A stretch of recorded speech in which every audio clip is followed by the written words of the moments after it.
एक कॉफी मिळेल काय? बसा तिकडे दाखवतो.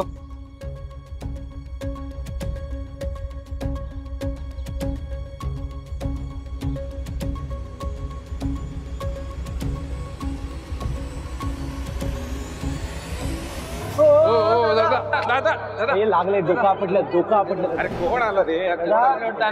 हो अण्णा तू ओळखतो काय? अरे मी नाही ओळखत रे. कोण इकडे पहिल्यांदा कॉफी हो प्यायला? दादा. अरे थांब. काय अरे दारू प्यायला रे. ओल्ड मॉंगची वाज आहे तो बघ रे इकडे. दारू घेऊन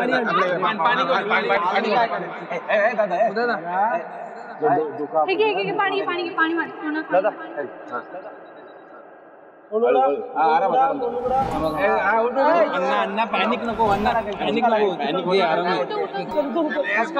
खुर्ची घ्या अण्णा. ए दादा बस रे. तू बस आरामात बस रे. हे मला सांग.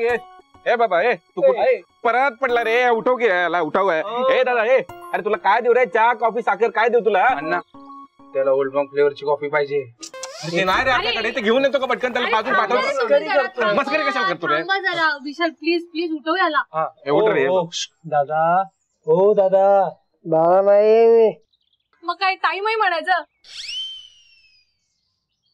सॉरी बाई पण नाहीये मी. ए भाऊ, नाव काय तुझं? कुठे आलाय?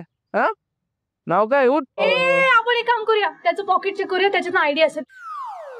सॉरी आज बघ की रे. आता गरीब माणूस पाकिट ठेवतो की नाही काय माहिती तुला? असेल. बघ. शक्ती एस वाघेला, ट्रान्सजेंडर. आपण त्यांना अकवर्ड केलं रे. ते तो आणि ती म्हणून मगाचे दादा आणि ताई बोलायला नको बोलत होते ते. अरे बघून तर वाटत नाहीये ना. पण दाढी मिशीवरून तर पुरुषच वाटतोय. मग अशी नाही का विशाल दादा म्हणाला. सानिका येडी आहे का तू? ऑफेंड होईल ना तू. मी काय बोलली असं ऑफेंड व्हायला? आता बोललीस ना की दाढी मिशीवरून पुरुष वाटतोय. हा मग शक्तीसारखे असे बाहेर खूप आहेत. यांना हर्टफुल असू शकतं. आता मी अण्णाला बोललो, अरे अण्णा क्या श्रीवल्ली लागतं. बघितलं असे ऑफेंड होतात. कधी कधी याच्यापेक्षा जास्त ऑफेंड होतात. सॉरी शक्ती दादा. ताई. अरे सॉरी शक्ती. सॉरी शक्ती नाही शक्ती. ओके. पण डेली असे कितीतरी हर्ट होत असतील ना रे? हो. अण्णा तू आता जरी गुगल केलंस ना तरी तुला कळेल जगात असे काउंटलेस जेंडर आहेत म्हणून. असं कसं? पण जेंडर तर 3च आहेत ना. म्हणजे मेल, फिमेल आणि ट्रान्सजेंडर. ट्रान्सजेंडर हे थर्ड जेंडर नाही आहे. लिगल एस्पेक्ट साठी त्याचा थर्ड जेंडर म्हणून ग्रुप केलाय. कळलं? म्हणजे ट्रान्सजेंडर ही अम्ब्रेला कॉन्सेप्ट आहे. मग जेंडर किती आहेत असे?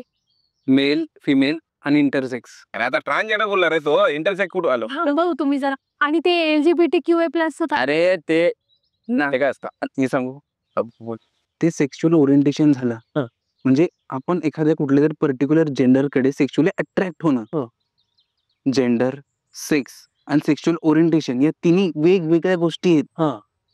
यार हे खूप कन्फ्युजिंग आहे. असे किती आहेत ते ठराविक जेंडर? पेन दे की रे. पेन दे. तू पेन दे मला. पेन दे आता. थांब. सगळं बघ आता. सगळं सोपं करून सांगतो तुम्हाला. थांब. कामरा बसा तुम्ही. बस की रे. दादा एक मिनिट जरा जागा. तर बायोलॉजिकली मेल, फिमेल आणि इंटरसेक्स असे 3 जेंडर आहेत.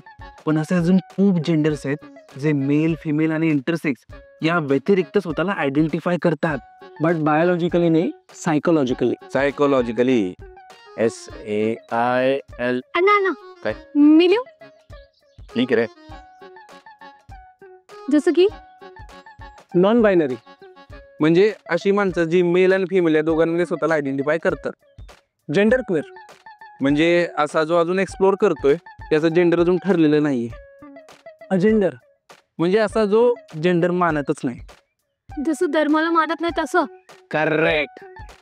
जेंडर फ्लुइड म्हणजे अशी लोक ज्यांची जेंडर आयडेंटिटी सारखी शिफ्ट होत असते.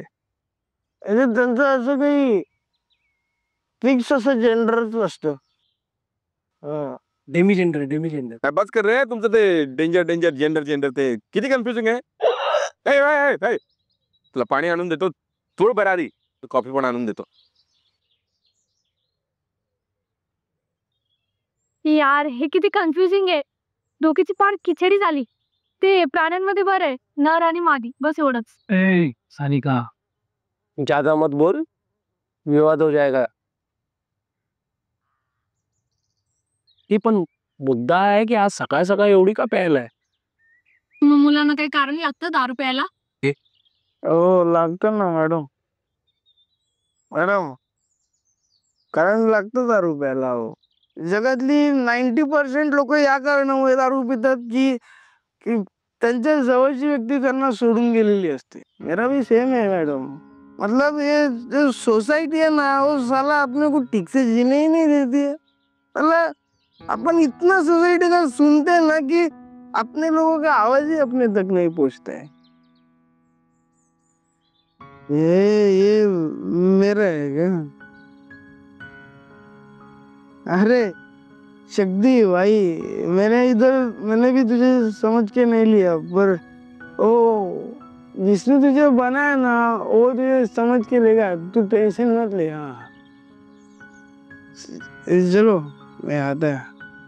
ए अन्ना, थैंक यू कॉफी.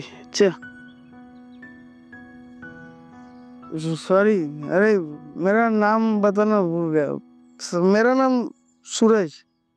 सूरज? हाँ ये अरे मैडम, ये मेरा जुड़वा भाई है. जुड़वा भाई शक्ति है. मतलब अभी चलो आता है मैं. तुम लोग ना साला ये सोसाइटी का सुनो मत. ये समाज का सुनेगा ना साला सुसाइड करना पड़ेगा.